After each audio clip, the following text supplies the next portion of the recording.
Welcome to The Explainer. Today we're diving into a day that was equal parts tactical genius and just unimaginable carnage, the Battle of Cannae. It's a wild story of how one man's brilliant plan brought the mighty Roman Republic to its knees, and believe me, it changed history forever. So let's set the scene. The date is August 2nd, 216 BC. We're near this small and assuming village in southern Italy. But what's about to happen here is a collision of titans. You've got the legions of the Roman Republic, who think they're pretty much unstoppable, and on the other side, this audacious invading army from Carthage. And the result? It was a slaughter on a scale that is just hard to wrap your head around. By the time the sun set, something like 70,000 Roman soldiers were either dead or captured. In a single day. This wasn't just a loss. Military leaders for centuries have called it the perfect battle of annihilation, a terrifying masterpiece. So that leads to the big question, right?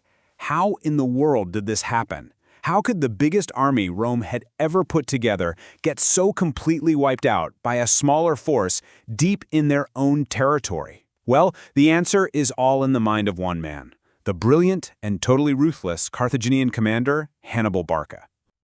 Okay, let's break down Hannibal's masterclass. Cannae is so much more than just a battle. It's legendary. It's a feat of pure tactical genius that people have been studying for thousands of years. Hannibal's victory here is basically the textbook example of a tactic we call the double envelopment, or a pincer movement. The goal is simple, and it's absolutely terrifying. Completely surround your enemy, cut off every escape route, and then just crush them from all sides. But to really get what happened at Cannae, you have to understand the Roman mindset at the time. Look, they had already suffered some really humiliating defeats at Hannibal's hands, and they were done with it. This wasn't just about winning another battle, this was about pride. It was about restoring Roman honor. So for 2 long years, Hannibal had just been running wild all over Italy. His victories at Trebia and Lake Trasimene sent total shockwaves through Rome. So what did they do? They appointed a dictator, a guy named Fabius Maximus. His strategy was actually pretty clever. Harass Hannibal's army, delay, but avoid a big head-on fight. But for the proud Roman public, this Fabian strategy felt like cowardice. They wanted a real victory. They wanted blood. So, the Senate made a historic move. They did something they had never, ever done before. They raised 8 legions. That created this absolutely massive army, almost 87,000 men, with one single clear purpose: find Hannibal and crush him, period. Okay, so let's look at the numbers here. On paper, the Roman plan seems pretty straightforward, right? They've got a nearly 2-to-1 advantage in infantry. Just overwhelm the enemy. But look closer. See the cavalry numbers? That's where Hannibal had the crucial edge. And it wasn't just about numbers. His horsemen were battle-hardened veterans, including the amazing Numidian light cavalry. This difference, right here, would turn out to be the key to the entire battle. Hannibal was no fool. He knew he couldn't win a head-on slugging match against that giant wall of Roman infantry, so he came up with a plan that was just brilliant. He was going to turn Rome's greatest strength, its sheer size, into its fatal weakness. The strategies here were just worlds apart. The Roman consul, a guy named Varro, he just went for pure brute force. He packed his legions into this incredibly deep, dense block. The idea was to just punch through the Carthaginian center like a battering ram. Simple. Hannibal, on the other hand, had something way more clever and way more deadly in mind.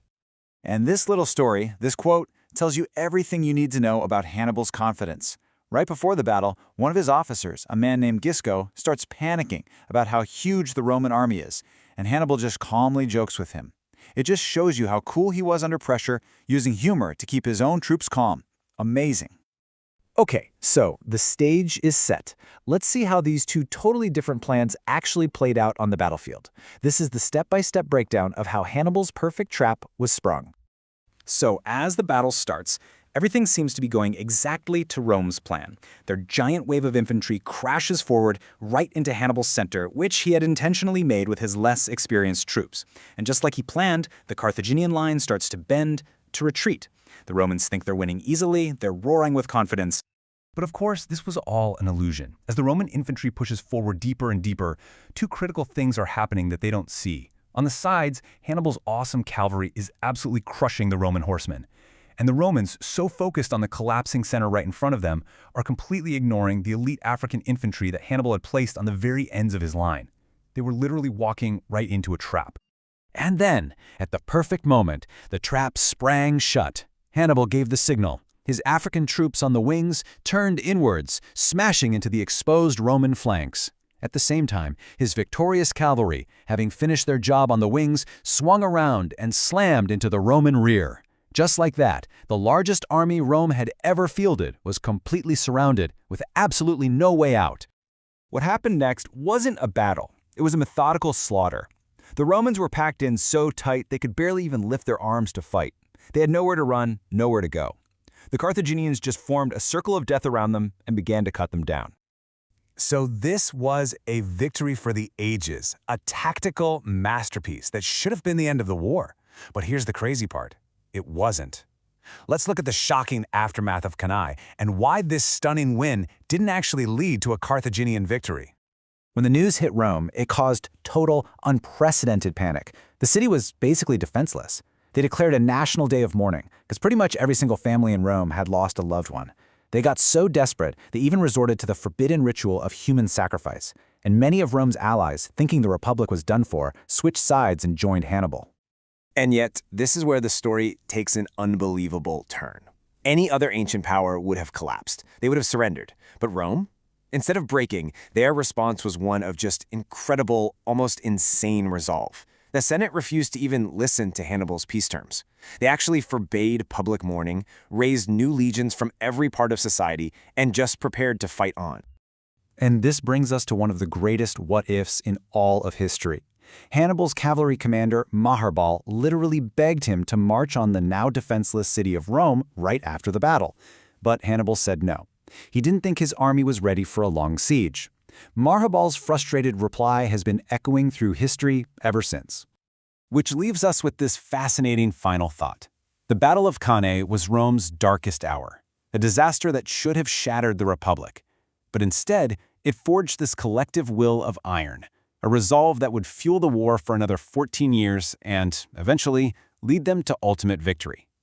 So you have to wonder, in a strange way, was Rome's greatest defeat actually the secret to its greatest triumph?